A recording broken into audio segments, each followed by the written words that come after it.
walking alone, the streets are empty. The only thing I can see is my own silhouette. I'm getting stronger, step by step. The clock is ticking. Assalamualaikum warahmatullahi wabarakatuh. Kami dari kelompok 2. Pada hari ini kami akan menanyakan hasil dari presentasi kelompok kami yang bertemakan pembelajaran konsumen atau consumer learning,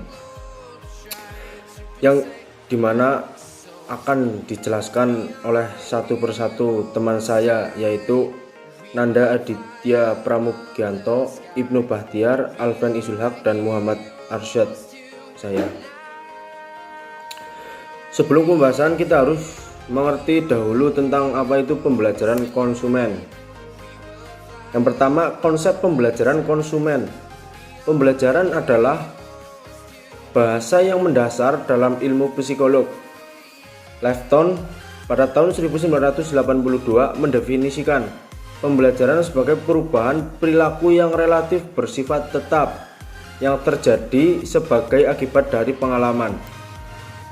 Definisi ini membedakan antara pembelajaran dan refleks yang merupakan perilaku tidak disengaja yang terjadi sebagai respon terhadap suatu stimulus. Hal penting yang harus diperhatikan dari definisi tersebut adalah pembelajaran konsumen adalah suatu proses, jadi pembelajaran ini secara terus-menerus berlangsung dan terus berubah sebagai akibat dari pengetahuan yang diperoleh atau dari pengalaman yang sebenarnya. Lanjut. Pendekatan pembelajaran konsumen. Teori pembelajaran perilaku atau behavioral learning theory. Teori pembelajaran perilaku mengasumsikan bahwa pembelajaran terjadi seseorang terhadap kejadian-kejadian di luar dirinya. Classical conditioning. Mazhab ini mengacu pada pembelajaran di mana stimulus yang mengakibatkan respon tertentu dipasangkan dengan stimulus lain yang pada mulanya tidak menghasilkan respon bila berdiri sendiri. Pengulangan ini akan meningkatkan setelah pengulangan beberapa kali. Hanya saja ada teori yang disebut dengan three-hit teori yang mengatakan bahwa pengulangan di atas 3 kali tidak akan menghasilkan efek conditioning, namun justru akan mengakibatkan adversing wear out atau kejenuhan dan menyebabkan kehilangnya efek conditioning. Lalu stimulus generalization berhubungan dengan kecenderungan stimulus-stimulus yang berupa stimulus yang dikondisikan dan ditampilkan untuk menghasilkan respon yang serupa pula. Stimulus discrimination. Stimulus discrimination terjadi bila stimulus yang berupa dengan stimulus yang dikondisikan tidak diikuti oleh stimulus yang tidak dikondisikan. Terus instrumental conditioning atau operant conditioning. Mazhab ini mengutamakan kepuasan dalam menggunakan atau mengkonsumsi produk. Dan lanjut ke teori pembelajaran kognitif. Pendekatan teori ini menekankan kegiatan mental dalam pembelajaran, yakni bagaimana informasi yang diterima seseorang diproses dan disimpan dalam memorinya dalam waktu yang relatif lama. Pembelajaran terjadi karena adanya 4 unsur yang disebut dalam Hamper dalam suatu teori pembelajaran. 4 unsur tersebut adalah sebagai berikut. Yang pertama, motivasi. Motivasi berakar pada kebutuhan dan tujuan. Jadi motivasi itu mendorong pembelajaran. Dan yang kedua, cues. Cues adalah stimulus yang mengarahkan motif. Cues mengarahkan dorongan kepada konsumen bila cue itu konsisten dengan ekspektasi konsumen. Jadi pemasaran perlu berhati-hati dalam memberikan cue supaya tidak mengecewakan ekspektasi konsumennya. Yang ketiga, respon. Respon adalah bagaimana seseorang berperilaku sebagai reaksi dari dorongan atau cue. Respon tidak terikat pada kebutuhan. Kebutuhan atau motif dapat menimbulkan berbagai macam respon. Dan yang terakhir, yang keempat adalah Reinforcement meningkatkan kemungkinan suatu respon spesifik akan muncul di masa yang akan datang sebagai hasil dari cue atau stimulus tertentu, dan akan dilanjutkan oleh rekan-rekan saya.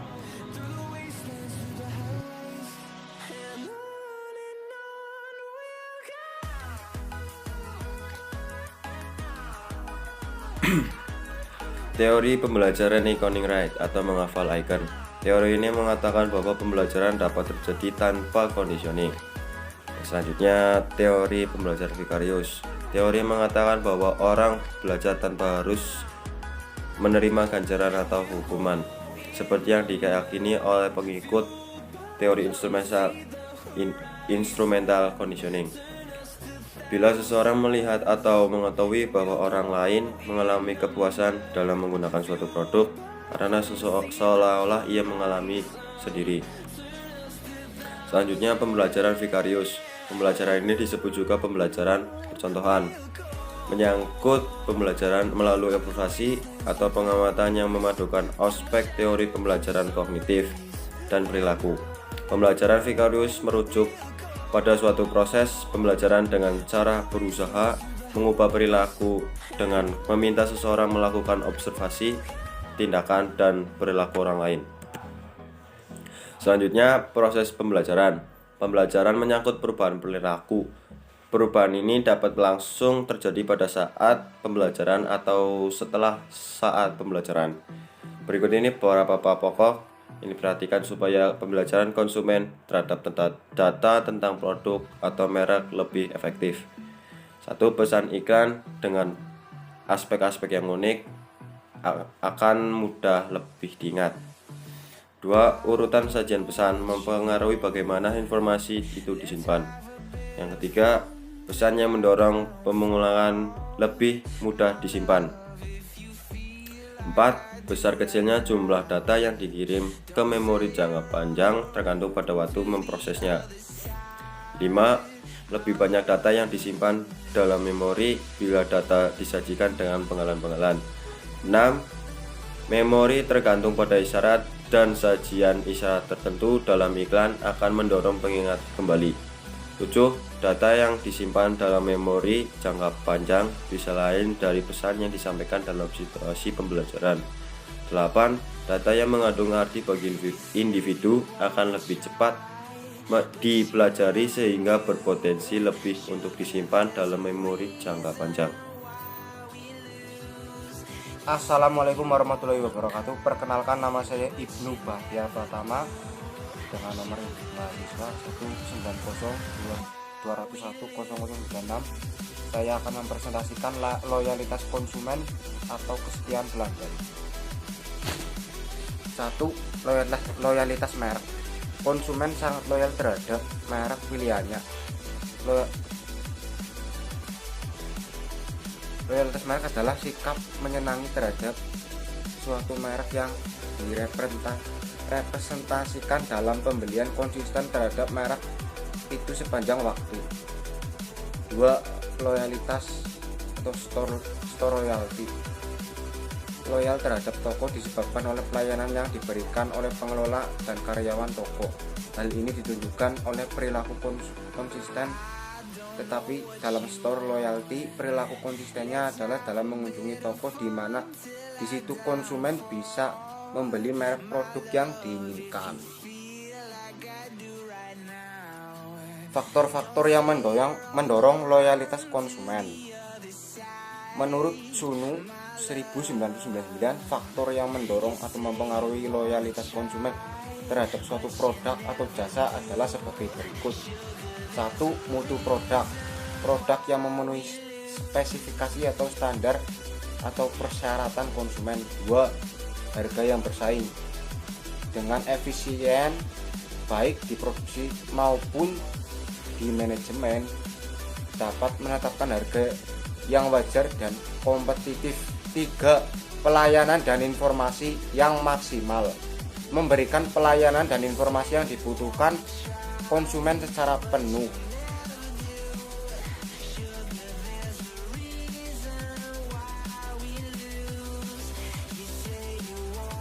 4. Besar kecilnya jumlah data yang dapat dikirim ke memori jangka panjang tergantung pada jangka memprosesnya. 5. Banyak data yang disimpan dalam memori bila data tersebut disajikan dalam penggalan-penggalan. 6. Memori tergantung pada isyarat dan sajian isyarat tertentu dalam iklan akan mendorong pengingatan kembali. 7. Data yang disimpan dalam memori jangka panjang bisa lain dari pesan yang disampaikan dalam situasi pembelajaran. 8. Data yang mengandung arti bagi individu akan cepat dipelajari sehingga berpotensi lebih untuk disimpan memori jangka panjang. Loyalitas konsumen terbagi dalam dua kelompok. 1. Loyalitas merek. Konsumen sangat loyal terhadap merek pilihannya. Loyalitas merek adalah sikap menyenangi terhadap suatu merek yang direpresentasikan dalam pembelian konsisten terhadap merek itu sepanjang waktu. 2. Loyalitas toko. Loyal terhadap toko disebabkan oleh pelayanan yang diberikan pengelola dan karyawan toko. Hal ini ditunjukkan perilaku konsisten, tetapi dalam store loyalty perilaku konsistennya adalah mengunjungi toko di mana di situ konsumen bisa membeli merek produk yang diinginkan. Faktor-faktor yang mendorong loyalitas konsumen. 1. Mutu produk. Produk yang memenuhi spesifikasi standar atau persyaratan konsumen. 2. Harga yang bersaing. Dengan efisiensi baik produksi maupun di manajemen dapat menetapkan harga yang wajar dan kompetitif. 3. Pelayanan dan informasi yang maksimal. Memberikan pelayanan dan informasi yang dibutuhkan konsumen secara penuh. 4. Citra perusahaan. Gambaran informasi tentang citra perusahaan dijaga dengan baik. 5. Produk baru dan semakin baru. Riset dan development. Penyajian produk yang mengikuti perkembangan dengan didukung oleh personal andal dan sarana riset dan development yang memadai. 6. Kebutuhan mendadak bisa dipenuhi konsumen. Persiapan persediaan yang cukup dengan didukung oleh sarana dan personal yang selalu siap mengantisipasi permintaan mendadak dari konsumen. Cara mempertahankan kepuasan dan loyalitas pelanggan. A. Berikan perhatian before and after sales. B. Ciptakan sebuah hubungan yang saling menguntungkan. C. Lakukan follow up pasca penjualan loyalitas konsumen. D. Tawarkan produk menarik untuk menjaga loyalitas konsumen. E. Berikan keuntungan bagi pelanggan setia Anda. Dan akan dilanjutkan oleh saudara Alven. Geseran merek atau brand switching. Kevney 1995 menentukan beberapa hal sebagai hasil penelitian bahwa pergeseran merek muncul karena 1. Persepsi negatif terhadap kualitas produk. 2. Harga. 3. Ketidakpuasan dengan kinerja produk secara keseluruhan. 4. Layan dan kenyamanan yang tidak memadai di tempat penjualan.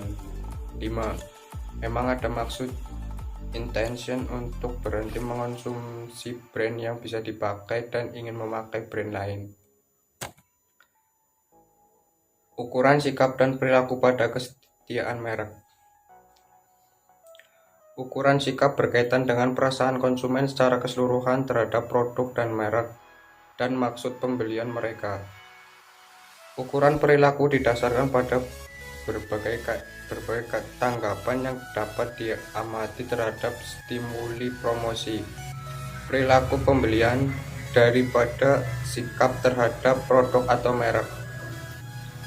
Kerangka konseptual terpadu memandang kesetiaan konsumen sebagai hubungan antara sikap relatif individu terhadap entitas tertentu atau merek, pelayanan, toko atau pramuniaga, dan perilaku berlangganan individu tersebut. Sikap relatif konsumen terdiri dari dua dimensi: kekuatan sikap dan tingkah perbedaan sikap terhadap berbagai merek yang bersaingan. Ketertiban yang tinggi menimbulkan pencarian informasi yang ekstensif dan akhirnya kesetiaan kepada merek. Sedangkan keterlibatan yang rendah menimbulkan keterbukaan dan kesadaran terhadap merek, dan kemudian mungkin kebiasaan membeli merek tersebut. Karena meningkatnya kepuasan pelanggan terhadap produk dan diikuti pembelian berulang, penarian informasi mengenai berbagai merek alternatif akan berkurang. Para pemasar tidak hanya tertarik pada cara berkembangnya kesetiaan terhadap merek, tetapi juga pada kapan kesetiaan itu berkembang pada waktu yang cukup dini. Dalam konteks keluarga, para pemasar juga tertarik mencari faktor-faktor stimulus apa dalam promosi mereka yang dapat mempengaruhi perilaku membeli. Peningkatannya pasar para konsumen yang setia kepada merek secara tetap merupakan tujuan akhir sesuai pemasar. Dengan mengetahui sampai bagaimana para konsumen mempelajari merek dan menjadi terikat pada merek-merek tertentu, akan membantu pemasar mencapai tujuan ini. Kesimpulan, pembelajaran adalah aktivitas manusia yang dilakukan sepanjang hidupnya, bahkan waktu manusia di dalam kandungan. Perilaku manusia termasuk perilaku konsumsi merupakan hasil dari proses pembelajaran. Pemasaran mencoba melihat proses pembelajaran ini dan mencari kiat-kiat yang mengena untuk memberikan stimulasi, informasi dan pengalaman kepada konsumen supaya belajar tentang produk mereka dan kemudian memiliki produk itu untuk dibeli dan dikonsumsi. Untuk terjun ke dalam dunia pemasaran, kita harus mengerti dan memahami apa yang harus kita ketahui dan kita lakukan.